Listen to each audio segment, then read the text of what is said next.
जब रक्षक ही भक्षक बनने लगे तो मानवता कहां तक बनी रहेगी। कुछ ऐसी ही स्थिति इस वक्त प्रशासन की है। दलितों के साथ होने वाले उत्पीड़न के आंकड़े जितनी तेजी से बढ़ रहे हैं वो वाकई में चिंता का विषय है। लेकिन अब तक तो ऊंची जाति के लोग ही ये उत्पीड़न किया करते थे, लेकिन अब प्रशासन भी उन्हें प्रताड़ित करने से पीछे नहीं हट रहा है।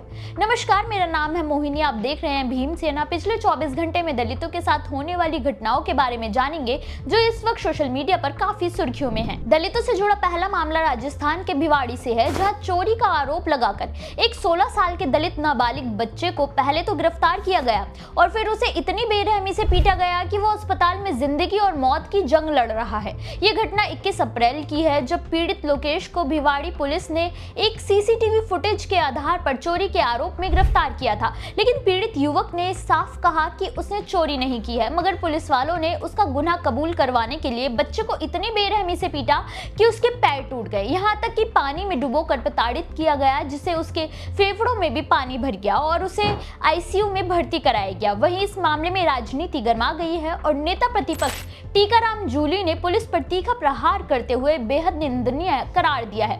ये मानवाधिकारों का खुला उल्लंघन है। वहीं मामले को तूल पकड़ता देख एसएचओ समेत 4 पुलिस कर्मियों के खिलाफ केस दर्ज किया गया है। इसकी जानकारी खुद पुलिस अधीक्षक ब्रजेश ज्योति उपाध्याय ने दी है। वहीं पीड़ित परिवार पर पुलिस वालों के खिलाफ मामला दर्ज न करने का भी दबाव बनाया गया है।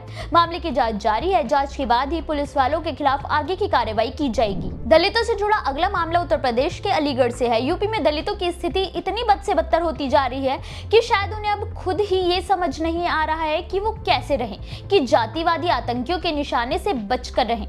जी हाँ, ताजा मामला अलीगढ़ से है, जहां एक सामूहिक भंडारे में दलित समुदाय के कुछ लोग खाना खाने क्या चले गए। जातिवादी दबंगों ने उनकी जाति का फायदा उठाया और उन्हें बुरी तरह से पीट दिया। दबंगों का कहना था कि वो मंदिर का प्रसाद है और दलित जाति के लोग उनके साथ आकर कैसे उस प्रसाद को खा सकते हैं। और बस फिर क्या था, मिल गया मौका उन्हें बहुजनों को फिर से प्रताड़ित करने का। इस घटना का एक वीडियो भी काफी वायरल हो रहा है, जिसमें भीड़ कुछ लोगों को बुरी तरह से पीट रही है।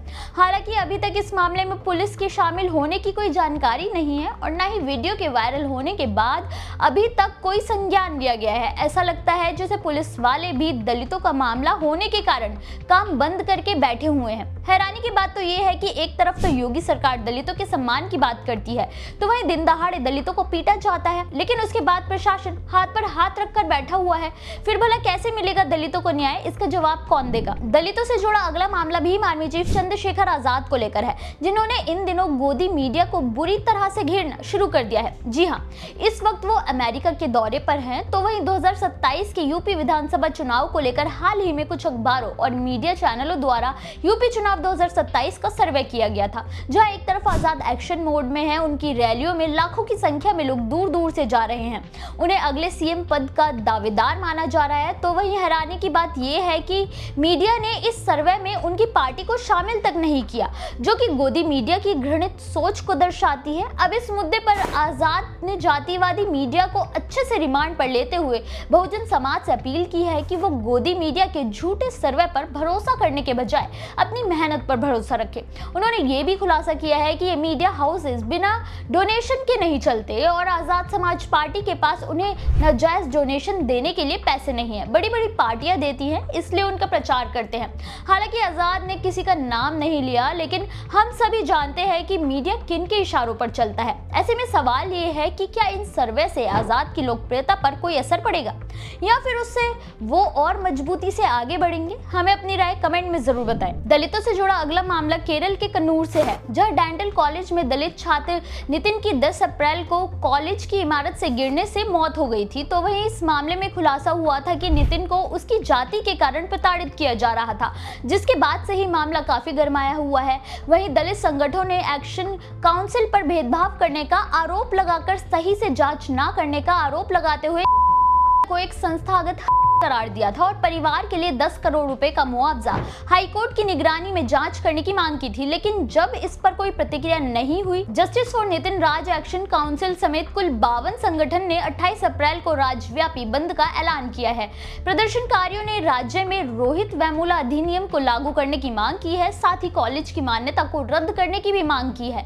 वहीं सीएम पिनरई विजयन ने भी शैक्षणिक संस्थानों में बढ़ती दलितों छात्रों के साथ उत्पीड़न की खबरों पर चिंता जताई दिखाई है।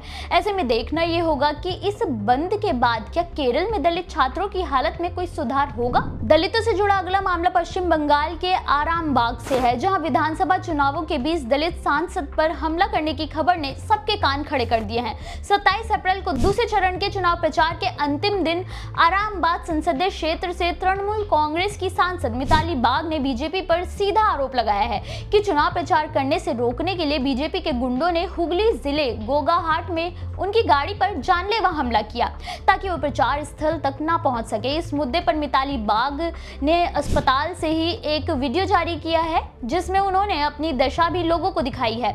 यहाँ तक कि ये भी कहा है कि अमित शाह के गुंडों ने धमकी दी है कि जो भी बाहर निकलेगा उसे उल्टा लटका देंगे।